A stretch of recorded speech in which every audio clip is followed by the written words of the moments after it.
प्रेमापुटी माया सोंग धरुणी, मी एक मायेचं सोंग धरून मी तुझ्यासाठी येतोय रे. माझे मूळ स्वरूप मात्र हे नाही.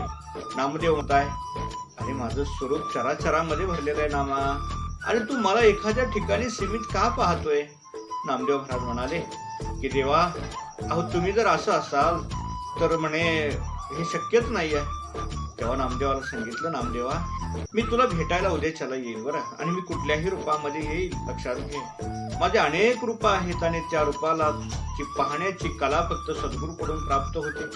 नामदेव महाराज म्हणाले, देवा मी जर तुम्ही माझ्या घरी आलात आणि तुम्ही कुठल्याही रूपामध्ये आलात तर मी तुम्हाला ओळखणार नाही असं होईल का हो. अहो जो माझ्या बरोबरती 24 तास आहे मी त्याच्या बरोबरती आहे. अहो नव्हे नव्हे तर कीर्तनामध्ये तुम्ही नाचता सुद्धा माझ्या, वाळवंटामध्ये आपण कितीतरी म्हणजे सवंगड्यासारखं खेळतोय, मी तुम्हाला ओळखणार नाही असं होऊ शकत नाही. असं म्हटल्याच्या नंतर नामदेव महाराज